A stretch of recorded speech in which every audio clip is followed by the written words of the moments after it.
Hello, good morning. कैसे हैं आप लोग? आई होप कि आप लोग अच्छे होंगे, स्वस्थ होंगे, मस्त होंगे। तो आज की इस लेक्चर में हम बात करने वाले हैं विद्युत आवेश तथा विद्युत क्षेत्र। ठीक है, तो देखिए विद्युत आवेश और विद्युत क्षेत्र क्या होता है उसके बारे में हम बात करेंगे। ठीक है, तो देखिए आपके सामने विद्युत आवेश का परिभाषा लिखा हुआ है। तो विद्युत आवेश पदार्थ का वह भौतिक गुण है जो किसी चुंबकीय क्षेत्र में रखे जाने पर एक बल का अनुभव कराता है। ठीक है, यह दो प्रकार के होते हैं, धन आवेश, ऋण आवेश। ठीक है, समान आवेश होने पर प्रतिकर्षण और विपरीत आवेश होने पर आकर्षण होता है। ठीक है, तो आइए इसको इसको एग्जाम्पल के माध्यम से हम समझने का प्रयास करते हैं। ठीक है, तो देखिए आप यहाँ पर सबसे पहले विद्युत आवेश को समझेंगे। तो हमारे पास इलेक्ट्रिक चार्ज क्या है, इलेक्ट्रिक चार्ज आपका कौन कौन सा है, प्लस क्यू आवेश और माइनस क्यू आवेश। ठीक है, दो चार्ज होते हैं। यदि हम मान लेंगे कि एक वैद्युत क्षेत्र है, ठीक है, वैद्युत चुंबकीय क्षेत्र है। ठीक है, तो वैद्युत चुंबकीय क्षेत्र कोई भी यदि होगा उसमें क्या होंगे, आवेश होंगे और धनावेशित और ऋण आवेशित होंगे। ठीक है, तो इसमें हम आवेश को क्या करेंगे, प्रेजेंट करेंगे। ठीक है, plus minus plus minus plus minus plus minus plus. ठीक है, अब किसी भी आवेश को, ठीक है, प्लस आवेश या माइनस आवेश को इस विद्युत चुंबकीय क्षेत्र में, ठीक है, विद्युत चुंबकीय क्षेत्र में लाएंगे। ठीक है, तो देखिए यह क्या करेगा, जब विद्युत चुंबकीय क्षेत्र में आएगा तो यह माइनस प्लस से क्या होगा, अट्रैक्ट होगा। ठीक है, माइनस प्लस से क्या होगा, अट्रैक्शन होगा उसका। ठीक, और माइनस माइनस है तो उसका क्या होगा, रिपल्सन होगा। ठीक है, रिपल्सन का मतलब आप कह सकते हैं कि प्रतिकर्षित होगा। ऐसे ही प्लस क्यू आवेश आएगा तो यह माइनस से क्या होगा, अट्रैक्ट होगा। ठीक है, और प्लस से क्या होगा, रिपल्सन होगा, मतलब प्रतिकर्षित होगा। तो आप इस प्रकार से समझ सकते हैं कि कोई भी आवेश क्या है, विद्युत आवेश है। ठीक है, कोई भी आवेश विद्युत आवेश है। जब यह रिपल्सन करता है तो एक बल का क्या होता है, अनुभव कराता है, या अट्रैक्शन होता है तो किसी बल से अट्रैक्शन होगा। ठीक है, तो आप इस प्रकार से इसको समझ सकते हैं। काफ़ी सिंपल वर्ड है, तो आपको समझ में आ गया होगा, इसको नोट कर लीजिए।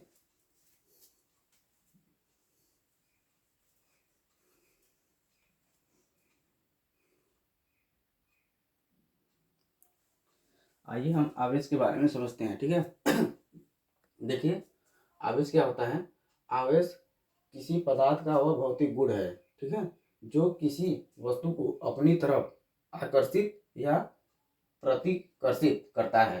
यह दो प्रकार के होते हैं, एक होता है धन आवेश, एक होता है ऋण आवेश। ठीक है, positive charge and negative charge. ठीक है, तो देखिए इसको एग्जाम्पल के माध्यम से समझेंगे कि आवेश होता क्या है। ठीक है, मान लीजिए कोई वस्तु है, ठीक है, कोई वस्तु है, उस पर प्लस चार्ज है। ठीक है, उस पर क्या है, प्लस चार्ज है, और यहाँ पर एक आवेश क्या है, प्लस क्यू आवेश है। ठीक है, प्लस क्यू आवेश है, तो अगर इसके संपर्क में आएगा, ठीक है, तो यह क्या करेगा, प्रतिकर्षित करेगा। ठीक है, समान आवेश होने पे क्या होगा, प्रतिकर्षित होगा। तो यहाँ पर लिख देंगे प्रतिकर्षित।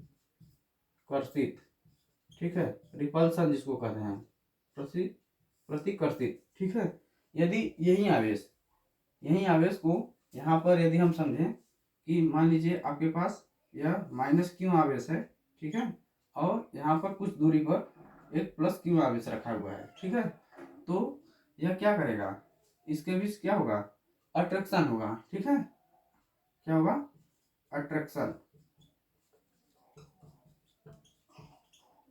इसका मतलब क्या होता है, आकर्षित। ठीक है, इसका मतलब क्या होता है, आकर्षित, मतलब प्लस और माइनस क्या होगा, यदि संपर्क में आएंगे तो आकर्षित करेंगे, ये आवेश के लिए है। और यहाँ भी प्लस माइनस यदि संपर्क में आएंगे तो क्या होगा, रिपल्सन होगा, प्रतिकर्षित होगा। ठीक है, आवेश को आप इस प्रकार से समझ सकते हैं कि आवेश किसी पदार्थ का वह भौतिक गुण है जो किसी किसी वस्तु को अपनी तरफ क्या करता है, आकर्षित या प्रतिकर्षित करता है। ठीक है, तो आप आवेश को इस प्रकार से समझ सकते हैं। स्क्रीनशॉट लीजिए इसका।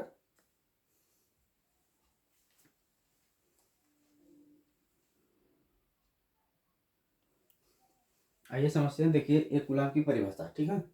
तो देखिए यदि किसी परिपथ में 1 सेकेंड में, ठीक है, 1 सेकेंड में 1 एम्पियर की धारा प्रवाहित हो रही हो तो उसे ही क्या कहेंगे, उसे ही एक कूलाम कहा जाता है, ठीक है। आइए इसको एग्जाम्पल के माध्यम से समझते हैं। देखिए हम जानते हैं कि Q बराबर होता है I इंटू टी, ठीक है। Q बराबर I इंटू टी या Q बराबर I गुणे टी। I आपका क्या है, एम्पियर मतलब धारा, ठीक है, और टी आपका समय। तो यह कह रहा है कि यदि किसी परिपथ में 1 सेकेंड में 1 एम्पियर की धारा, तो Q बराबर आपका हो जाएगा, Q बराबर आपका हो जाएगा क्या, 1 गुणे 1, ठीक है। कैसे हुआ, 1 सेकेंड, ठीक है, 1 एम्पियर, ठीक। तो क्या हो जाएगा 1 गुणे 1, तो Q बराबर 1 कूलाम,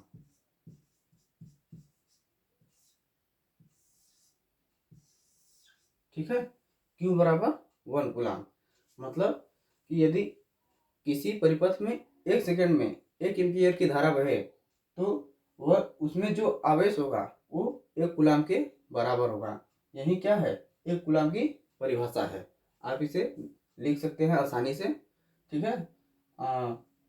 यदि किसी परिपथ में 1 सेकेंड में 1 एम्पियर की धारा प्रवाहित हो तो वह क्या कहलाएगा, आपका 1 कूलाम कहलाएगा, ठीक है। तो आप इसको नोट कर लीजिए।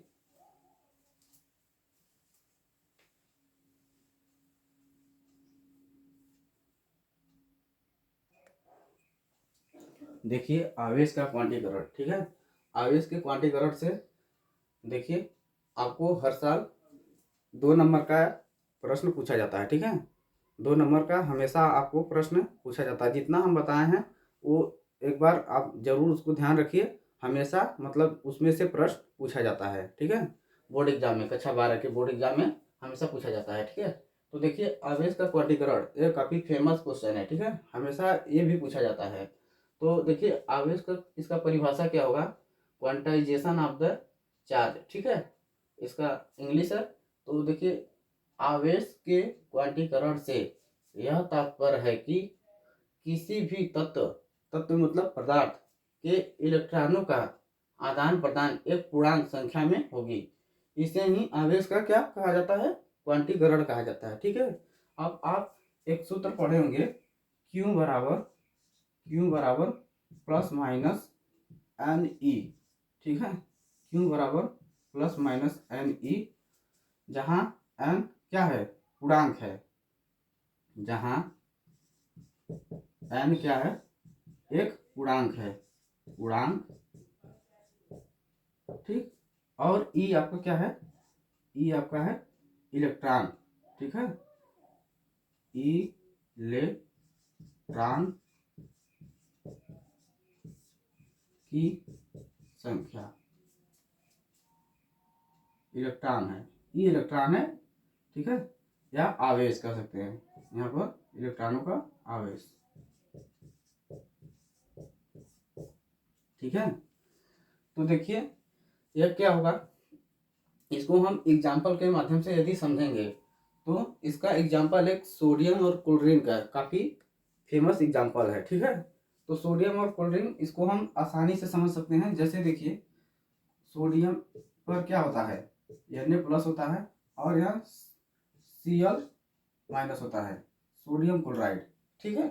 सोडियम क्लोराइड देखिए यदि कोई भी तत्व, ठीक है, इलेक्ट्रॉन को जब क्या करेगा, ग्रहण करता है मतलब लेता है, तो माइनस चार्ज होता है जो क्लोरीन पर है, ठीक है। और जो इलेक्ट्रॉन को देता है मतलब त्यागता है, ठीक है, वो क्या होता है, आपका प्लस चार्ज होता है, ठीक। तो इसके माध्यम से हम समझेंगे। अब पूर्णांक संख्या क्या होता है, देखिए -1 या -2, -1 जीरो नहीं होगा, 1 और यह क्या होगा 2, ठीक, 3 आगे से बढ़ता जाएगा, -1 -2 -3 -4, और धन पूर्णांक में क्या होगा 1 2 3 4 5 ऐसे बढ़ता जाएगा। ठीक है, तो ये पूर्णांक होगा। तो यहाँ पर यदि n का मान रखेंगे, ठीक है, तो n का मान यदि हम रखेंगे तो देखिए q बराबर क्या होगा, q बराबर देखिए प्लस माइनस ई होगा। ठीक है, प्लस माइनस ई होगा, मतलब q का मान 2 ठे है, तो q बराबर देखिए क्या हो जाएगा, एक होगा प्लस ई, एक होगा माइनस ई। ठीक है, माइनस ई।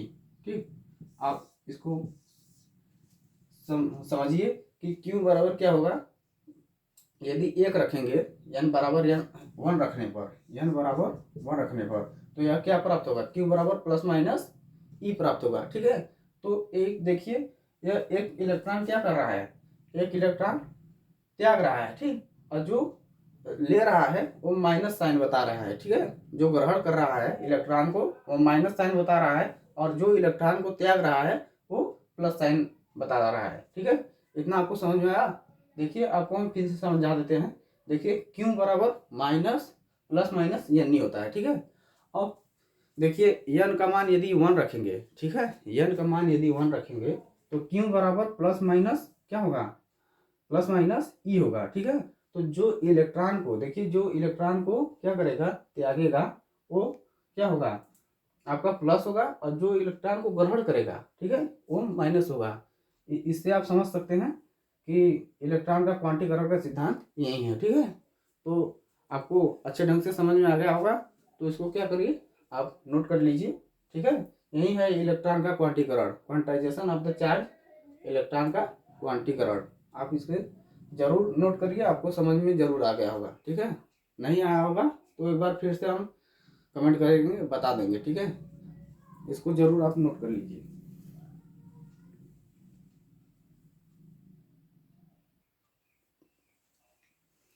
अब देखिए काफ़ी फेमस एक इक्वेशन है कि Q बराबर यानी Q बराबर आई टी। ठीक है, इसमें एक रिलेशन निकालेंगे जो आपको काफ़ी मतलब सरल इक्वेशन हम आपको देंगे। ठीक है, तो देखिए यह काफ़ी फेमस भी है। तो देखिए Q बराबर एन ई जो पहले हम बताए थे। ठीक है, और Q बराबर आई टी ये भी हम आपको बता चुके हैं। ठीक है, अब देखिए यदि समीकरण इसको 1 मानेंगे, यदि इसको समीकरण 2 मानेंगे, ठीक है, तो क्या करेंगे कि समीकरण समीकरण 1 में 2 का मान रखने पर, समीकरण 1 में समीकरण 2 का मान रखने पर,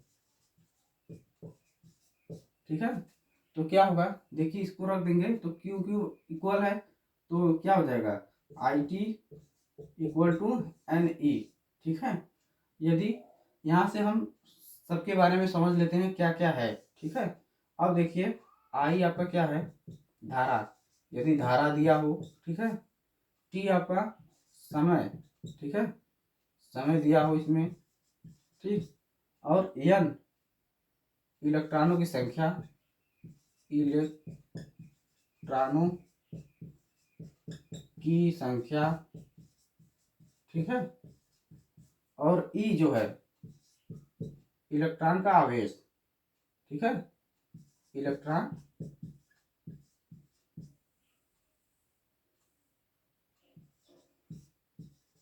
का आवेश, ठीक है, इलेक्ट्रॉन का आवेश। तो अब देखिए आप इसके टर्म निकालेंगे एन के, तो देखिए आई टी इक्वल टू क्या हो जाएगा, आई टी इक्वल टू हो जाएगा, ये देखिए एन का मान निकालेंगे मतलब इलेक्ट्रॉनों की संख्या, तो यहाँ पर आ जाएगा ई, ठीक, बराबर एन। ठीक, तो यह एक काफ़ी अच्छा समीकरण है। इलेक्ट्रॉन की संख्या दिया हो और इलेक्ट्रॉन का आवेश दिया हो, समय दिया हो, धारा दिया हो, तो आप आसान तरीके से इसको आप निकाल सकते हैं। ठीक है, तो इस पर हम अभी काफ़ी सारे क्वेश्चन कराएंगे, आप चिंता मत करिए। हम अच्छे अच्छे क्वेश्चन जो काफ़ी फेमस क्वेश्चन है, बोर्ड एग्जाम में हमेशा पूछा जाता है, उसको हम जरूर कराएंगे, आप चिंता मत करिए। ठीक है, तो आज के लिए बस इतना ही, मिलते हैं नेक्स्ट वीडियो में, तब तक के लिए धन्यवाद। ठीक है।